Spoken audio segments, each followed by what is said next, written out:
तयार झाले बघा. अशा प्रकारे आपले आप्पे तयार झालेले आहेत आणि कसली छान जाळी पण आलेली आहे. तर आपण अशी रेसिपी नक्की ट्राय करा उपवासासाठी आणि आपल्या चॅनल लाईक शेअर आणि सबस्क्राईब नक्की करा. आज आपण पाहणार आहोत उपवासाचे आप्पे.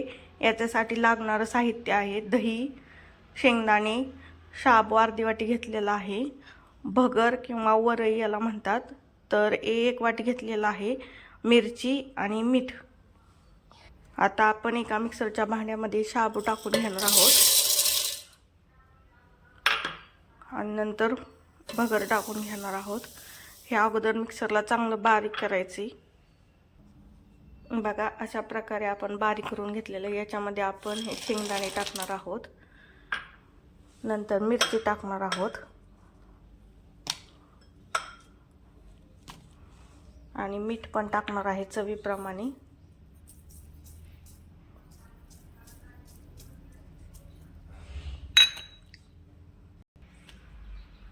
आता यामध्ये आपण दही टाकून घेणार आहे. आपण आपल्या आवडीनुसार दही टाकू शकता किंवा याच्याऐवजी लिंबू जरी वापरलं तरी चालेल, पण दह्यासारखी चव येत नाहीये त्यामुळं दहीच टाका आवश्यक. आता हे आपण थोडं मिक्सरला फिरवून घेणार आहोत. आता आपण याच्यात आवश्यकतेनुसार पाणी टाकून घेणार आहोत आणि मिक्सरला असं फिरवून घेणार आहे बघा. अशा प्रकारची कन्सिस्टन्सी करायची आहे आणि आपल्याला आता हे काढून घ्यायचं आहे बघा. हे बॅटर असं रेडी झालेलं आहे. तर आता हे 15 मिनिटासाठी आपण असंच रेस्ट करणार आहोत. याच्यामुळे यातील भगर आणि शाबू व्यवस्थित भिजला जाईल. मग त्याच्यानंतर आपण याचे आप्पे बनवणार आहोत. तर हे आपण रेस्ट करण्यासाठी ठेवूयात 15 मिनिटं बघा. 15 मिनिटानंतर आपलं बॅटर असं दाटसर झालेलं आहे. तर आता आपण याचे आप्पे बनवून घेऊया बघा. अशा प्रकारे आपण आप्पे पात्र थोडं गरम करून घेतलेलं आहे. याच्यामध्ये आपल्या आवडीनुसार तेल तूप काही टाकू शकतात.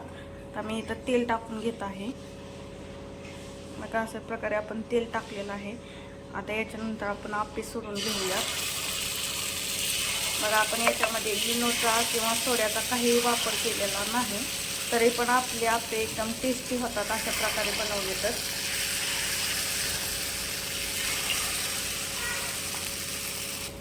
अशा प्रकारे आपण हे सगळं मिश्रण टाकून घेतलेलं आहे आप्पे पात्रात आणि याला आता आपण झाकून घेणार आहोत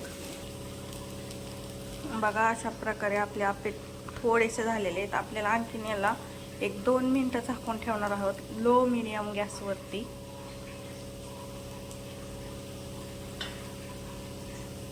बघा. 2 मिनिटानंतर असं एकदम छान सुरेख रंग त्याला सोनेरी कलरचा आलेला आहे. तर आपण आता आप्पे पलटी मारून घेणार आहोत बघा. तुम्ही पाहू शकतात अगोदर मधले आप्पे आपल्याला काढून घ्यायचे आहेत व्यवस्थित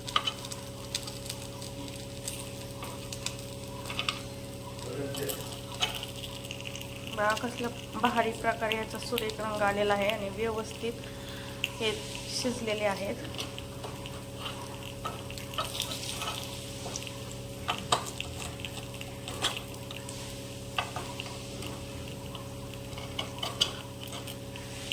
बघा. एका ह्याच्यात लगेच इझी प्रकारे दिसत आहेत हे आप्पे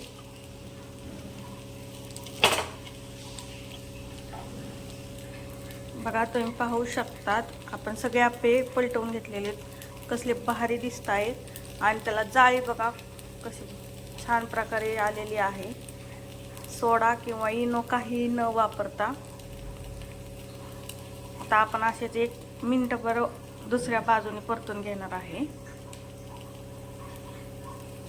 बघा. आपण 1 मिनिटानंतर एक पलटी करून घेऊयात बघा. चांगले इकडून पण आपले भाजलेले आहेत आप्पे. आता आपण या सर्व आप्पे काढून घेऊयात एका ताटामध्ये. तयार झाले बघा. अशा प्रकारे आपले आप्पे तयार झालेले आहेत आणि कसली छान जाळी पण आलेली आहे. तर आपण अशी रेसिपी नक्की ट्राय करा उपवासासाठी आणि आपल्या चॅनल लाईक शेअर आणि सबस्क्राईब नक्की करा.